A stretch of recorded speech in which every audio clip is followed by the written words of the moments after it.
en la Revolución Francesa, todos sabemos que se decía libertad, igualdad y fraternidad, no solidaridad.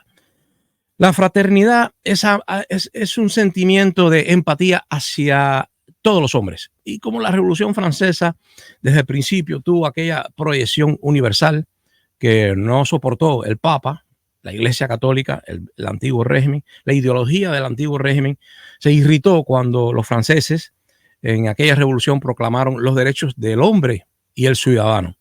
Ellos, la Iglesia Católica, me imagino, la élite pensante, que hasta ese momento sí había hablado mucho de los derechos humanos, no le llamaban así, le llamaban los derechos naturales.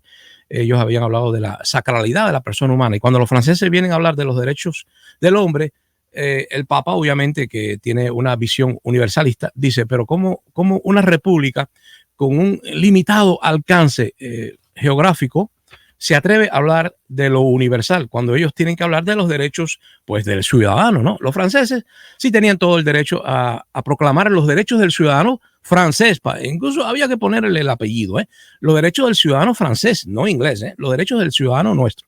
Pero no, ellos dijeron los derechos del ciudadano, los derechos del hombre y el ciudadano. Imagínense ustedes, obviamente la iglesia dijo, ahí están.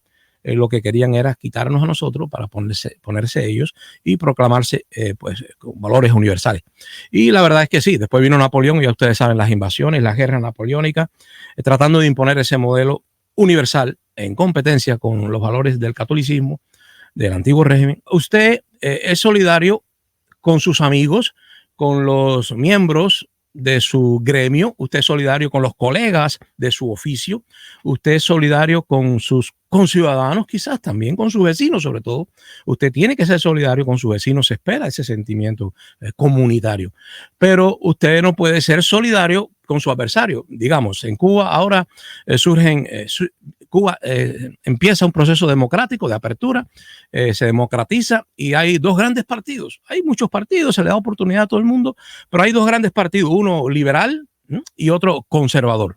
Esto es un ejemplo, pudiera ser también un partido pues socialista y otro pues de corte capitalista, no sé qué nombre se le pondría, pero vamos a suponer que fue un partido liberal y un partido conservador. Bueno, no se espera, es un poco fantasioso, utópico, además un poco ingenuo, ¿no? Esperar que el liberal sea solidario con el conservador que está fustigándolo allí en la televisión, en el parlamento, siempre de forma adversa, no solidaria. Bueno, usted no puede ser solidario con el otro.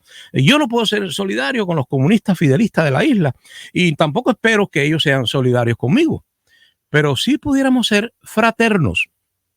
¿Y cuál es el principio de la fraternidad? Que rápidamente obviamente los franceses se dieron cuenta que su pretensión utópica y sangrienta de dominar al mundo con sus principios liberales y republicanos no era factible, no se iba a producir, y los franceses entonces eliminan aquello de igualdad, fraternidad y libertad, y entonces se limitan a decir libertad, igualdad y bueno, desaparece la otra, no ponen la solidaridad, que es algo que se ha usado mucho en los países, mejor dicho, en los partidos de corte izquierdista, porque allí en Francia es cuando surge la izquierda y la derecha.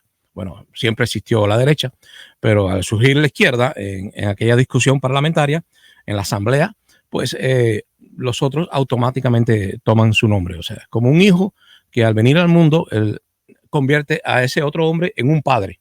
Él no era padre hasta que no surge el hijo. Surge el hijo y automáticamente aquel hombre, aquel semental se convierte en padre. Pues así surgió la izquierda y al surgir, pues le pone automáticamente el nombre a aquello que siempre existió, le llama, al antiguo régimen, le llama derecha.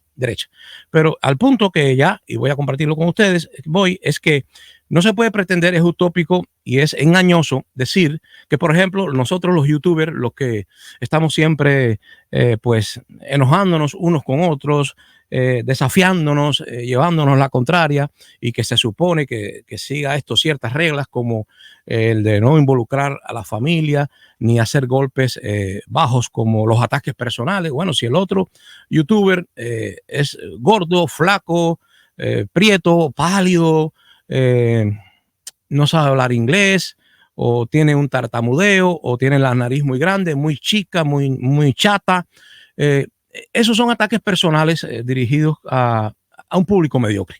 No podemos permitirnos, no deberíamos, ¿no? Claro está, de hacer ataques personales y sí tenemos que atacar, obviamente, el discurso. Se supone que somos contrarios y en esa lucha de contrarios pues se van a generar ideas, se crece. Realmente lo que ha destruido Cuba es que no hay lucha de contrarios.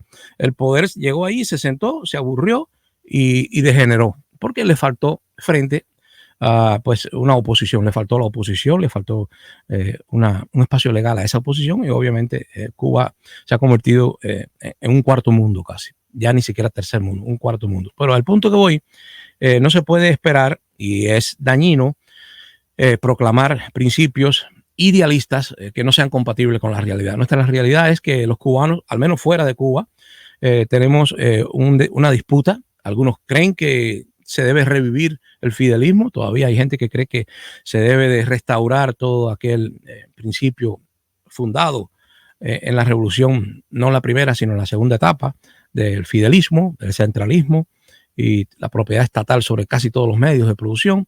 Hay otros que creen que hay que hacer una apertura, pero no dar derechos políticos. Y hay otros que creen que hay que incluso unirse a España o a Estados Unidos porque no somos capaces solos de sobrevivir. No somos capaces de poner a producir esa tierra y ese capital humano que hay en Cuba. Lo mejor que hace es marcharse hasta que no llegue esa anexión a España o a los Estados Unidos. O sea, hay muchas fórmulas, pero mientras se produce la apertura en la cual podamos competir a ver cuál fórmula es la que quiere la mayoría, y ahí sí tenemos que arriesgarnos a una democracia, no a una república que no cuente con el voto. Hay que arriesgarse, hay que confiar en el pueblo y que el pueblo pues luego sea responsable de lo que pase, Vamos a ver qué vamos a hacer, cómo vamos a gestionar esa libertad a la cual no estamos muy acostumbrados, y eso se nota aquí en nuestras discusiones. Cada persona que se irrita pues trata de invadir la libertad del otro, su espacio privado. Y repito, ya voy con ustedes, debemos de establecer algunas normas no escritas, esto es imposible, pero algunas normas morales, invisibles, por supuesto, como esas que rigen una familia donde la gente se quiere. No todo el mundo tiene que pensar igual, pero tiene que haber cierta fraternidad en un núcleo familiar. Pues nosotros los que somos contrarios en idea y que estamos enfrentados unos a otros por razones ideológicas, pues no tenemos que estar enfrentados por otra razón que no sea esa, la ideológica.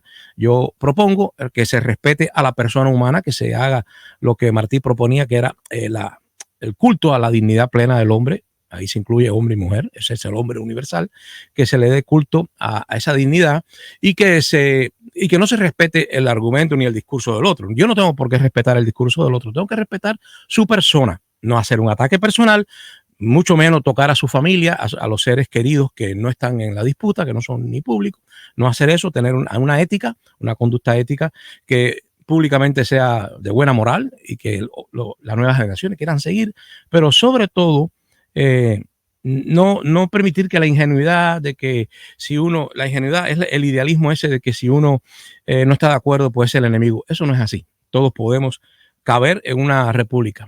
Podemos caber todos en Cuba, podemos caber en esa república y en esa discusión pública sin necesidad de descalificarnos con ataques personales ni ataques bajos a la familia. Simplemente tenemos que atacar el discurso, esa es mi propuesta, y que seamos fraternales entre nosotros, para terminar, que seamos fraternales, no solidarios. Yo soy solidario con la gente del Grupo Caimán, con la gente de Tínima, con la gente que sigue, que comparte, mejor dicho, mi ideología, que sigue no, porque no pretendo ser líder de nada, pero quiero compartir con un grupo mis principios ideológicos, mis políticas, si son posibles aplicar, y quiero que seamos entre nosotros solidarios como son los soldados en una trinchera, frente a otra trinchera que está del lado de allá, y que ellos también van a crear, como es natural, su propia red de solidaridad. Solidaridad entre los tuyos, solidaridad en tu partido, en tu gremio, en tu grupo, con tus colegas, no con el otro que te lleva a la contraria. Con el otro, sí, tampoco hay que pedirle la cabeza. Fraternidad.